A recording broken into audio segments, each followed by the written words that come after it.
and welcome back to our channel. We are CineChix. I'm Jen. And I'm Christina, and today we're going to be talking about A Quiet Place Part 2, which was written and directed by John Krasinski. But before we get into all of that, be sure to like this video. And while you're liking the video, just go ahead and subscribe too. You're already here. Join the family. You know you want to. Okay, so what did you think of the movie?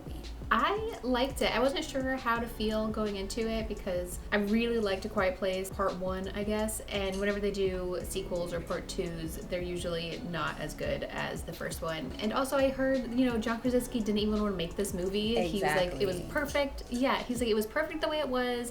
I don't want to do it. And the studio was like, well, listen, if you're not going to do it, then we're going to get somebody else to do it. And then you just won't be a part of it. So then he's like, okay, I guess I'll do it. And he at first was just gonna write like the outline for them and then not be part of it, but while he was doing the outline he realized, oh shit, I'm gonna have to make this movie.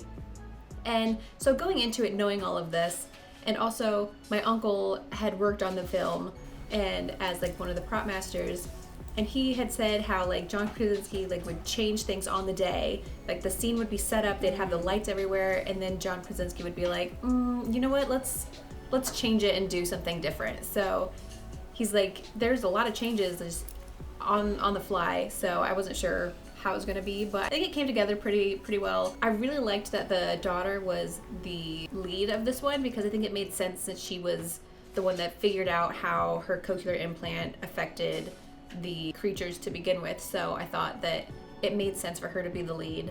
I just didn't like that there were some scenes where they would set it up and she would just look like, they try to make her look like she was an adult and like a badass, and like the scene where she's on the train and then it just like pulls back and she's standing in the doorway, and I'm like, I know what you're trying to do, but she's a young girl and she's doing something that's really cool, but don't try to make her look like an adult action person because that's not who she is. She's a girl trying to save her family. Just let her be that. And I just didn't love the ending, but overall I was pretty pleased with it. I would totally watch a third one, which I'm sure is going to happen.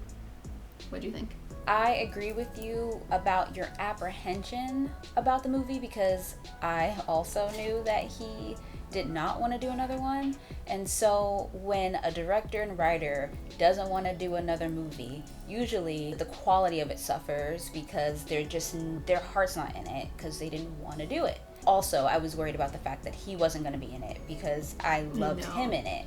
So I was like, okay, well, he's not in it. I'm glad they did that beginning scene with him. Like, at least we had a little bit of him. Yeah, but I thought to focus in on the kids was an unexpected turn of events, but I feel like it was necessary because it focused on John Krasinski's character in the first one and Emily Blunt's character. So it just makes sense that the kids in that moment would take more of a forefront role while she's kind of like coping with the trauma of having to have a child in that stressful situation and also have her husband be killed. And that like literally had just happened, right? Because this starts up right at the end of the first one. So I thought it was awesome to have the kids. The kids are really strong actors. The boy, the character of the boy, not the boy, the actor himself, because he did a great job.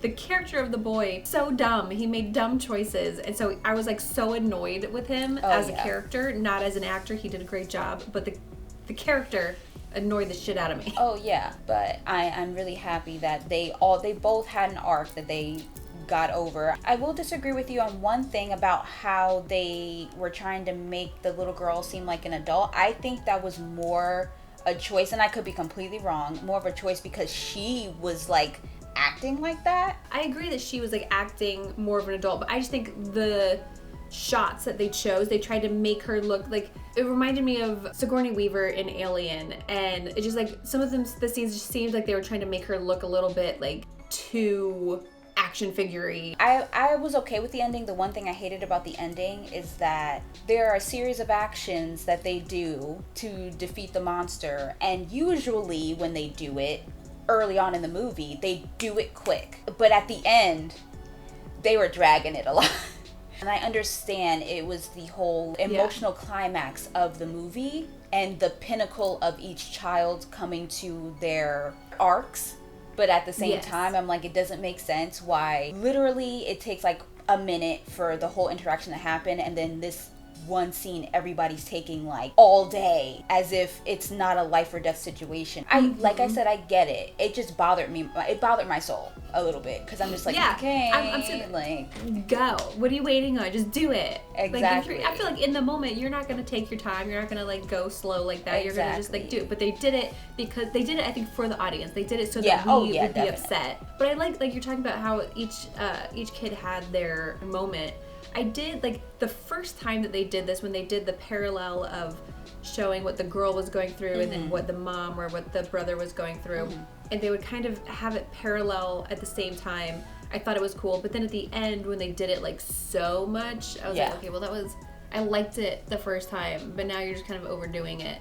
But I know that it was important to show, like, each kid having their moment. I just didn't like it since they had done it earlier. I think maybe if they'd just done it at that point, then I would have enjoyed it more. Those aren't like big gripes or anything. I fully enjoyed the movie. I thought it was great. I'm so happy they waited because I can't imagine seeing that movie on a small screen. Like, of course, eventually when it comes on DVD or streaming or whatever, you're gonna watch it on a smaller screen, but to have that first interaction with the movie, definitely big screen is the way to go. So like, if it's safe for you, if you feel comfortable, please go see it in a movie. Like, out of all the things that waited to go into the theater, this, I can fully be like, you know what, yep, you made the right call.